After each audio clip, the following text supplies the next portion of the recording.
Los jugadores de los Raiders finalmente están empezando a hablar sobre cómo es realmente jugar con Fernando Mendoza. Después de llegar a Las Vegas con grandes expectativas, el mariscal de campo novato ya se enfrenta a crecientes dudas sobre su química con sus compañeros de equipo. Y algunas de las explicaciones que ahora provienen desde dentro del vestuario están tomando a los aficionados completamente por sorpresa. El 23 de abril de 2026, Fernando Mendoza escuchó su nombre ser llamado como la primera selección general en el draft de la NFL. Fue seleccionado por los Raiders de Las Vegas, la misma franquicia que hace 19 años usó la misma selección en Jamarcus Russell. Russell firmó un contrato de 6 años por valor de $68 millones, con 31,5 millones garantizados. Duró 25 aperturas en 3 temporadas y lanzó 18 touchdowns contra 23 intercepciones antes de ser cortado. Los Raiders quedaron tan marcados por la experiencia que no volvieron a elegir un mariscal de campo en la primera ronda hasta Mendoza, 19 años después. Así que, cuando esta franquicia invirtió su primera selección general en Fernando Mendoza, no solo estaba reclutando a un jugador. Estaba tratando de cerrar un capítulo que ha atormentado a la nación Raider durante casi 2 décadas. El récord de la franquicia de 2003 a 2025 fue de 131 victorias y 242 derrotas, el segundo peor de la NFL durante ese periodo. No han ganado un partido de playoffs en 23 años. El carrusel de entrenadores, gerentes generales y quarterbacks titulares ha sido implacable. Y aquí viene Mendoza, el ganador del trofeo Heisman, el campeón nacional, el hombre que llevó a Indiana a un récord de 16-0, el hombre que completó el 72% de sus pases para 3.535 yardas y 41 touchdowns. Llega a Las Vegas e inmediatamente descubre algo que el fútbol americano universitario nunca le mostró. Los jugadores que lo rodean no están listos. Los Raiders tuvieron un récord de 3 victorias y 14 derrotas en 2025. Su ofensiva anotó 241 puntos, la peor de la NFL. El mariscal de campo Geno Smith, el hombre que fue traspasado de Seattle para liderar al equipo a través de las 17 intercepciones, la mayor cantidad en la NFL. El entrenador principal Pete Carroll fue despedido después de una temporada. Este es el entorno en el que Mendoza estaba entrando, no un equipo que necesitaba una pequeña mejora, sino una franquicia en ruinas. Durante el minicampamento de novatos, el propio Mendoza comentó sobre la calidad de los atletas a nivel de la NFL. Fox Sports señaló que muchos de esos jugadores ni siquiera llegarán a la lista de 53 hombres. La implicación era clara. Si la lista del minicampamento lo sorprendió, la verdadera NFL iba a ser un universo completamente diferente. Y el problema no era el talento de Mendoza. Fue el talento, o la falta de él, que lo rodeaba. Para entender por qué los jugadores de los Raiders no pueden jugar con Fernando Mendoza, hay que entender cómo es realmente la plantilla. Y comienza con 2 áreas que son más importantes para un mariscal de campo que cualquier otra cosa. La línea ofensiva y los receptores abiertos. Los Raiders de 2025 presentaron una de las líneas ofensivas más disfuncionales en la memoria reciente de la NFL. Se clasificaron cerca del final de la liga en protección de pase y tuvieron la peor tasa de presión permitida de la NFL. La unidad no solo estaba superada, sino que era fundamentalmente desarticulada.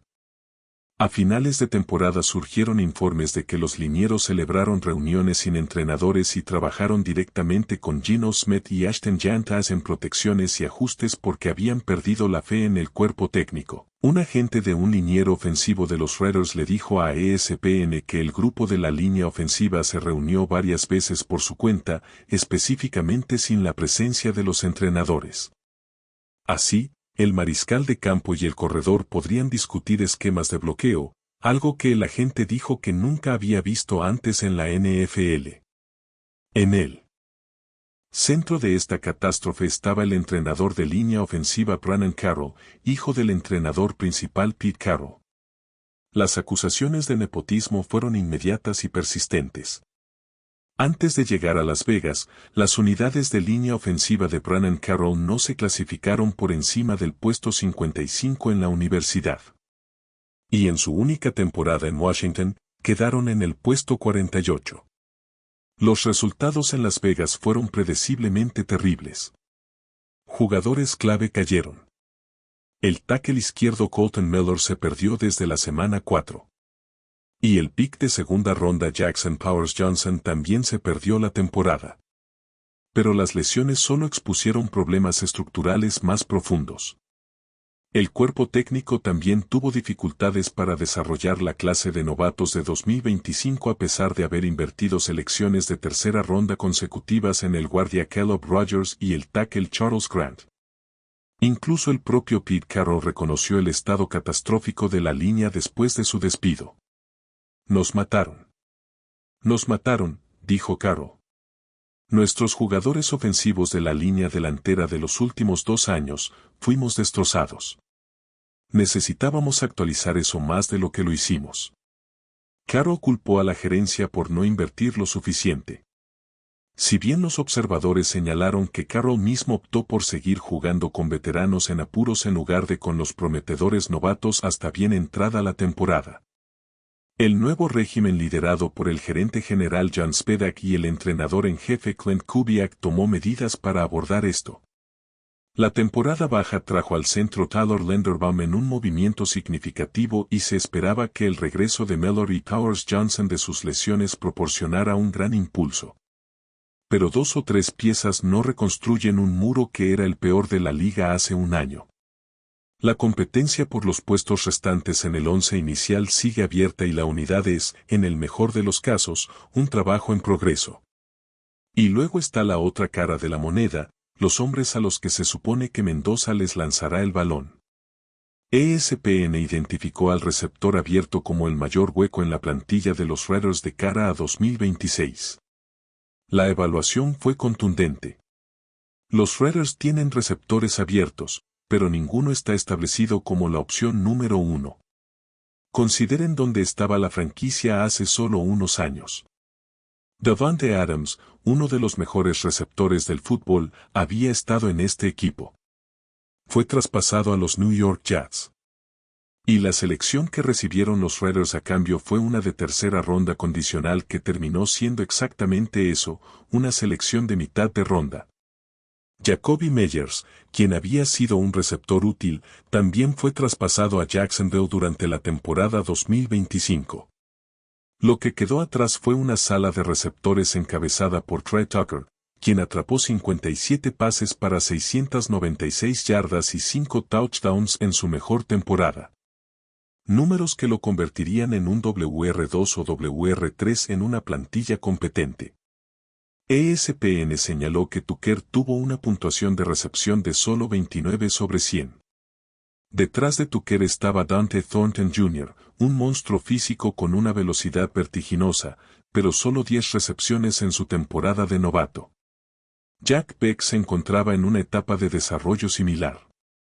Los Raiders seleccionaron a Malek Benson de Oregón, un receptor abierto con mucha experiencia que tuvo 41 recepciones para 696 yardas y 6 touchdowns durante la temporada de 2025. Estos son todos proyectos. Ninguno de ellos ha demostrado ser un receptor de pases consistente y confiable en la NFL. La única arma ofensiva establecida en toda la plantilla es el ala cerrada Brock Bowers, quien ESPN reconoció como el receptor número 1 de facto de los Raiders. Un ala cerrada. Esa es la mejor opción de recepción con la que Fernando Mendoza tiene para trabajar en su primer año. En Indiana, Mendoza tenía armas. Tenía a Omar Cooper Jr., el hombre que hizo esa atrapada con la punta del pie para vencer. A Tanstead con 36 segundos restantes. Tenía toda una ofensiva diseñada en torno a sus fortalezas y poblada de jugadores talentosos que ejecutaban a nivel de campeonato. En Las Vegas, el paisaje es yermo en comparación. Un entrenador anónimo de la ACC que compitió contra Mendoza en Cal no se contuvo. Sus receptores hicieron jugadas para hacerlo parecer mejor de lo que es. En la NFL, esos pases están siendo interceptados. Ya sea que esa crítica sea justa o no, revela una verdad incómoda. Si los receptores de los Raiders no pueden crear separación y hacer recepciones disputadas, los lanzamientos por encima del hombro y los pases anticipados de Mendoza se vuelven mucho más peligrosos por las razones equivocadas. No se trata de si Mendoza puede jugar a este nivel. Es una cuestión de si la gente que lo rodea puede jugar con él a este nivel. Jim Plunkett, el ex mariscal de campo de los Raiders y campeón del Super Bowl, expuso claramente el camino a seguir. Construye la línea ofensiva. Sin protección y sin creadores de juego, incluso el mariscal de campo más talentoso del mundo puede parecer ordinario. Los desafíos que enfrenta Mendoza van más allá de la plantilla misma. Hay una brecha técnica entre lo que hizo en la universidad y lo que se le pide que haga en la NFL que es mucho más significativa de lo que la mayoría de la gente se da cuenta. A lo largo de 3 temporadas universitarias, 2 en Cal y una campaña histórica en Indiana, Fernando Mendoza solo jugó 5 snaps desde el centro. 5. El resto de su carrera la pasó en la formación de escopeta, leyendo defensas desde 5 yardas detrás de la línea de golpeo con RPOs y conceptos de ataque abierto que le permitieron inspeccionar el campo cómodamente. La ofensiva de Klint Kubiak es un animal completamente diferente. Se basa en la acción de juego bajo el centro, un sistema que requiere que el mariscal de campo tome el balón directamente del centro, dar la espalda a la defensa, fingir un pase y luego entregar el balón a tiempo a los receptores que corren rutas basadas en la reacción defensiva a la finta de jugada. El tiempo cambia. El giro de cabeza añade otra capa. El juego de pies es fundamentalmente diferente, y todo esto tiene que suceder sin interrumpir el ritmo del juego. Mendoza mismo describió aprender la ofensiva de Kubiak como una manguera contra incendios. Durante el minicampamento para novatos, los reporteros notaron que pasó la mayor parte de sus repeticiones trabajando desde debajo del centro. Habló sobre el énfasis en asegurar el snap, los 2 primeros pasos y salir con pies rápidos. Estos son los fundamentos de un sistema que apenas experimentó en la universidad. Está reconstruyendo los cimientos de su mecánica al mismo tiempo que sus compañeros de equipo intentan averiguar sus propios roles en un nuevo esquema bajo un nuevo cuerpo técnico. Fuera del campo, Mendoza ha estado dedicando mucho tiempo a la sala de video estudiando cintas de Kirk Cousins y Sam Darnold, 2 mariscales de campo que conocen bien el sistema de Kubiak. Se ha estado enfocando en su juego de pies y movimiento de ojos para entender cómo operan dentro de la estructura de la ofensiva. Este es el enfoque correcto, pero no se puede subestimar la magnitud del ajuste. El peligro que Fox Sports destacó es real. El riesgo de insertar a un jugador como Mendoza en la alineación demasiado pronto no es solo que retrocederá. Es que el juego temprano podría inculcar malos hábitos. Va del mejor equipo de fútbol universitario al peor equipo de la NFL.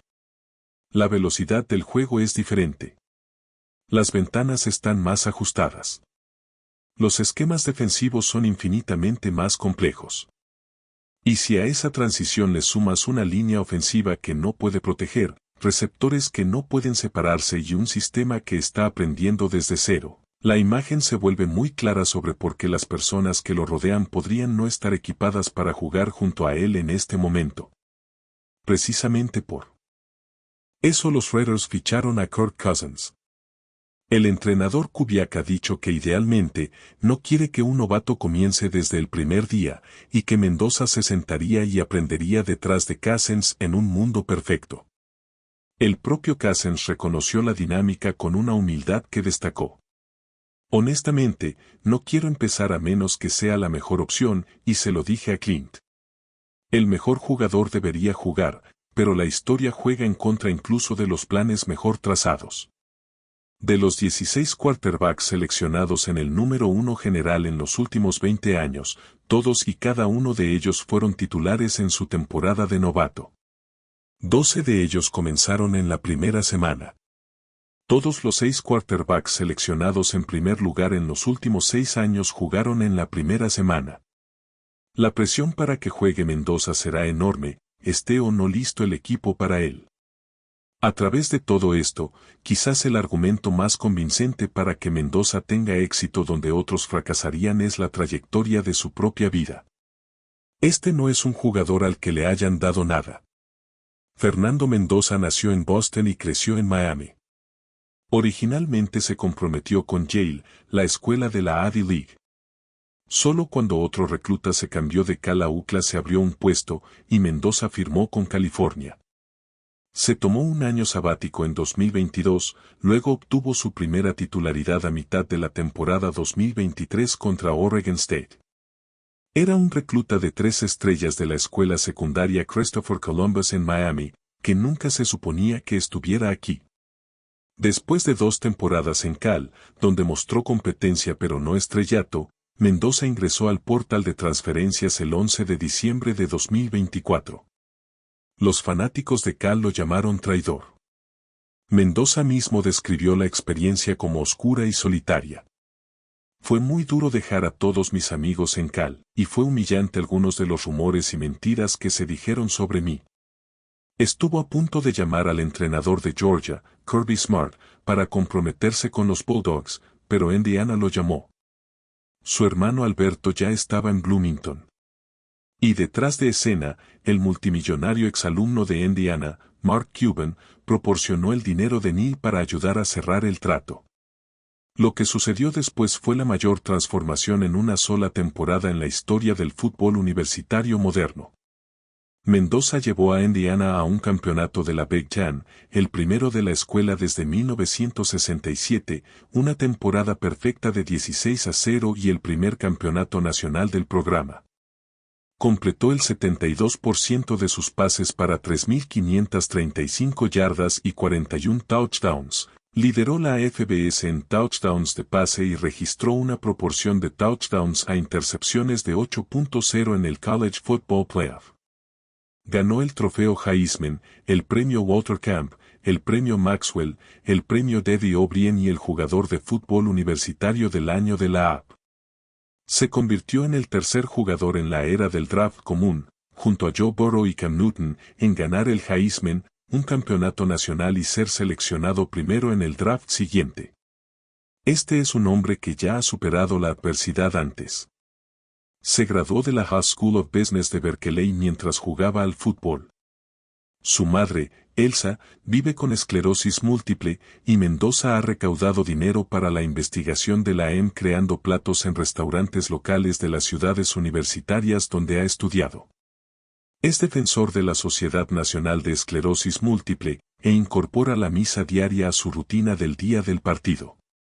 Su ídolo, Tom Brady, quien resulta ser un propietario minoritario de los Raiders. Y sin embargo, a pesar de todo eso, la NFL es un deporte de equipo. Ningún mariscal de campo tiene éxito solo. Mendoza lo reconoció él mismo en el draft cuando dijo, creo que sigo siendo el desfavorecido.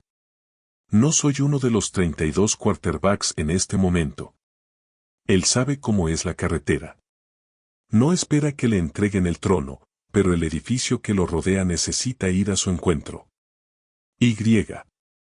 Ahora mismo, la plantilla de los Raiders de Las Vegas le está pidiendo que cargue con un peso que incluso los mejores mariscales de campo de la historia de la NFL tendrían dificultades para soportar. El gerente general de los Raiders, John Spitak, habló sobre el carácter de Mendoza después del draft. Simplemente una gran persona, criada de la manera correcta, una gran familia. Él se preocupa por las cosas correctas. Se trata de su equipo. Se trata de ganar. El miembro del Salón de la Fama Tim Brown ofreció consejos directos. No intentes ser Tom Brady. No intentes ser Patrick Mahomes. Solo sé tú mismo. El ex linebacker de los Raiders y actual analista de transmisión Kirk Morrison, quien jugó con Jamarcus Russell, ve claramente la diferencia entre entonces y ahora. Solo rodéalo de buenos jugadores y los elevará. Ese es el problema. Rodéalo de buenos jugadores. La pregunta no es si Fernando Mendoza puede jugar. Lo ha demostrado en cada nivel en el que ha competido. La pregunta es si los Raiders de Las Vegas le han dado lo suficiente para trabajar o si esta franquicia desperdiciará una vez más su activo más valioso enviando una plantilla sin preparación a la guerra junto a un talento generacional. Los huecos en la plantilla de receptores abiertos son evidentes. La línea ofensiva es un proyecto de reconstrucción. El sistema exige habilidades que aún está desarrollando, y el fantasma de Jamarcus Russell aún ronda por los pasillos de las instalaciones de los Raiders. Un recordatorio de lo espectacularmente mal que pueden salir las cosas cuando se prepara para fracasar a un número uno. Los jugadores de los Raiders no pueden jugar con Fernando Mendoza. No porque no quieran, sino porque la franquicia aún no ha construido una plantilla capaz de jugar junto a él. Si eso cambia entre ahora y el final de la temporada 2026, podría determinar si la historia de Mendoza se convierte en una de redención o en otro capítulo en la larga historia de potencial desperdiciado de los Raiders. El talento está ahí, el carácter está ahí, la ética de trabajo está ahí. Ahora les toca a los demás ponerse al día.